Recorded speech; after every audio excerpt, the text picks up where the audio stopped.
Hi guys, how's it? Oh, this phone.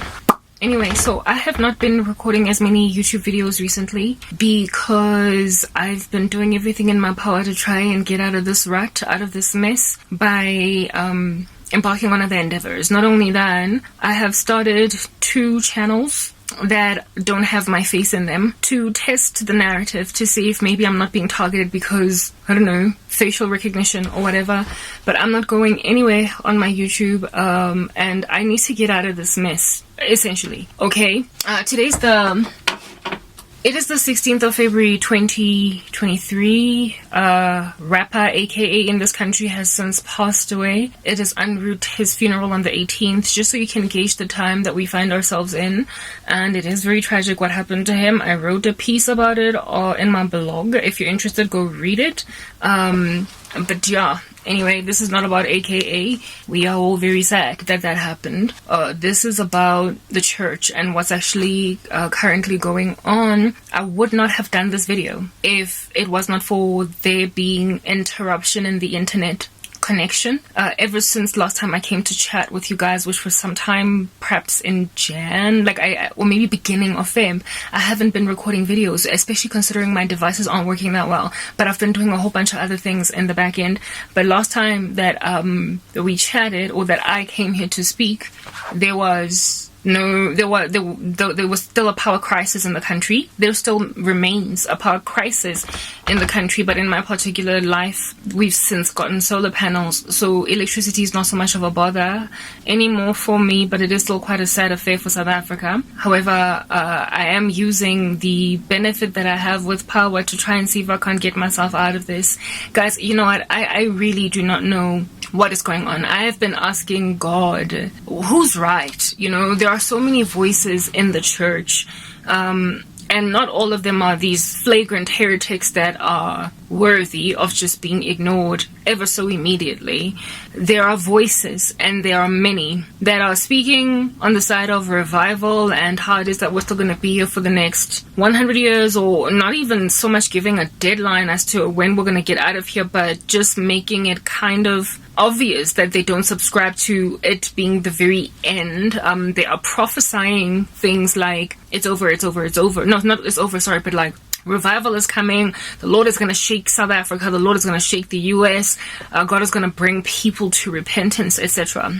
But then there is also another section of Christianity, and they're also not flagrant heretics. We are not talking people who are obviously in the world, people who are fornicating or doing whatever. We're speaking about people whose fruit are observable and whose fruit make it such that we cannot just write them off as, false prophet or false whatever, who are saying that Jesus is giving them rapture dreams and the tribulation is at the door and we're leaving and you know, there are those who are of course on the fence, not so much the fence, but they're saying it's happening, but I wouldn't be surprised if it doesn't happen for the next 10, 15, 20, 30 years.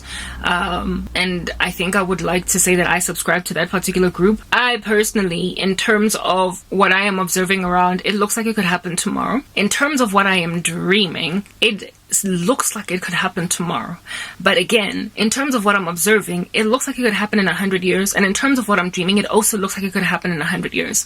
Now, I understand that the scriptures say that the Lord is slow to anger and abounding in steadfast love, and he is patient, not willing that anybody should perish, but all should come to a knowledge of him. And I also gauge thoroughly that the scriptures make it clear that a day is as 1,000 years and 1,000 years as a day. But in all that being communicated, how are we then to receive what appears to be, it's not so much duplicitous prophecies, or contradictory prophecies, but within our restrictedness in this time and space realm that we are finding ourselves in, that is not yet eternal. How are we to put together the pieces of the puzzle in a way that's going to make us relevant and not go crazy out of our minds waiting on the return of the Lord, or go crazy out of our minds waiting for recovery or restoration on an earth that apparently allegedly is waiting for a revival, and so our days are going to be better tomorrow? How in the world do we come and find a sweet spot? I am yet to get that answer. I've been in that ambivalence asking God quite a bit. What's happening? Like, who's right between a little bit of a Watchman River and, okay, who's that guy? The oh, I forgot his name now, right? So two sound people that are bearing fruit, that are obviously God's servants, who have got absolutely polarized views of what's happening tomorrow. The one believes in a revival that's coming to the world at large, and people are going to be restored to faith, and the other thinks Christ is at the doorstep. I mean, look, we are to look for the blessed hope. The church 500 years ago was busy waiting for Christ to come back. The early church, just after Christ had passed away, were also anticipating the rapture to happen. So I am busy working like a little bit of a dog right now to get myself some kind of a redeemed life, a restored life, a life out of this poverty and the squalor. Because what if there is a revival? What if there is a tomorrow? What must I work harder on? Planting the message of the rapture or the contrary? Well, guys, I have gotten two very disturbing visions, not visions, dreams, and in two separate seasons, like as in the one happened about a month and a half ago and the other one happened just yesterday, last night when I was sleeping. And these dreams of mine, I thought that when I got the dream, for instance, of the one guy, that was God confirming to me that the rapture is at the door. But after getting a dream of the other guy, I'm like feeling like, oh, so that was not a confirmation that the rapture is at the door. It was just a debunking of that particular human being. So the scriptures make it clear that in the last days, men will be lovers of themselves, lovers of money, and they're going to be boastful, proud, blasphemous, disobedient to parents, unthankful, unholy, ungracious, slanderous, having a form of godliness but denying the power thereof, that they are going to be always learning but never coming to a knowledge of truth, that we should have nothing to do with such people, that they will worm their way into the lives of weak-willed women. He also wrote in Matthew 24 that because of an increase in lawlessness, the love of many is going to grow cold. So there will be just a rampant amount of lawlessness all over the show. He also speaks about how it is that not everybody who calls me Lord, Lord will enter the kingdom of heaven. He spoke about there being also a very grandiose apostasy, that there will be a falling away from the faith. Do you understand what I'm saying? And that this great apostasy will be because people will not have loved the truth, but will have rather taken pleasure in their unrighteousness. And so God is going to hand them over to their reprobate minds, essentially, by giving them a strong delusion, right?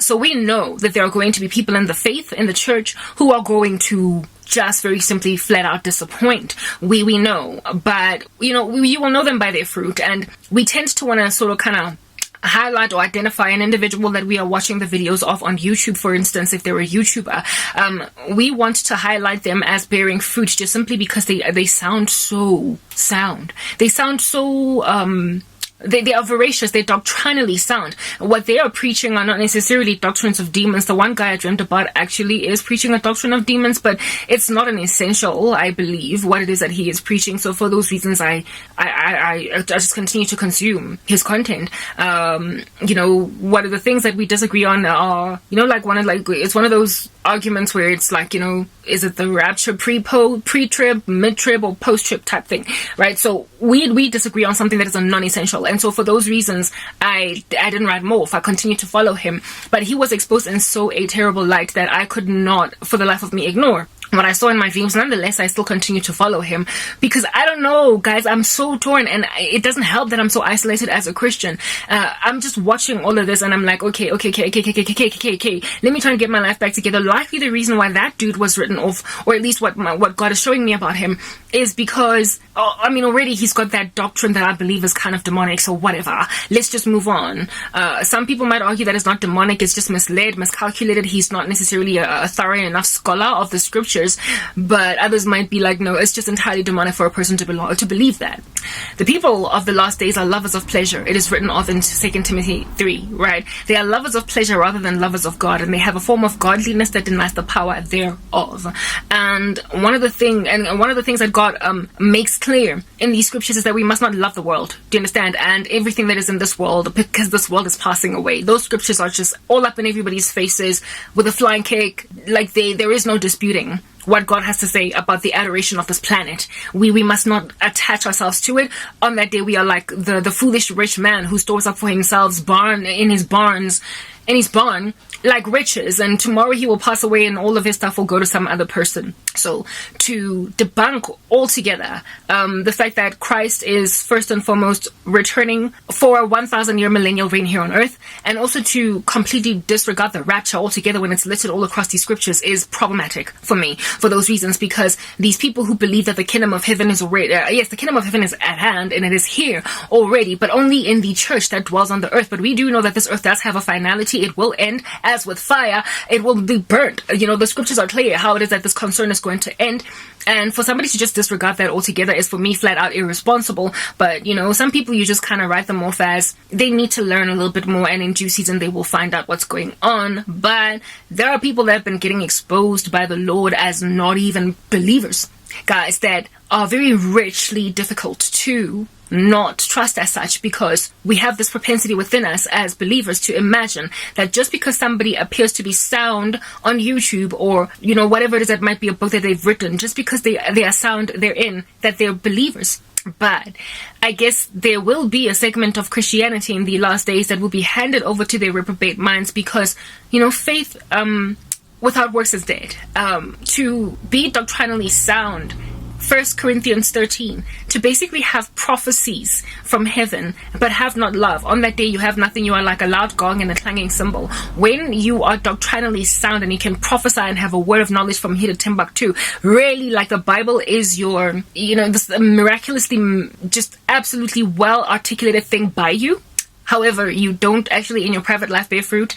That is another thing altogether, and those are the most deceiving, I suppose. Those will be among the most deceiving of last days written off, handed over people who are exceptionally doctrinally sound, or at least largely. And so therefore, based on how doctrinally sound they are, with us having no understanding of what's going on in their personal lives, these are going to be the guys that we're going to be just absolutely thrown out of our jackets to discover we're not even saved, because they were living these duplicitous lives, these double lives that were not representative of the kingdom of heaven at all, and they were entirely disqualified, just as it is written in the book of Jude, in the sight of Christ. It's going to be a shock. I want to talk about that because, goodness gracious, I can't work because there's no internet, and I want to, just highlight those issues with this glitchy phone of mine, and come to some kind of, hopefully, as I continue to discuss, conviction as to what's going on. Are we going home, or is God just separating the wheat from the tares right here on earth, and we still have another couple of years to go, but he's bringing out these flagrant heretics? But how in the world are these flagrant heretics ever going to be brought out, since they are so sober and so sounding to us in the forefront? Anyway, I'm going to go on right ahead and tell you who it is that I dreamt about. I'm going to describe them very, very, very well, that you might reach conclusions yourself who they are, but I will not say their names because I'm kind of nervous about that. Next part.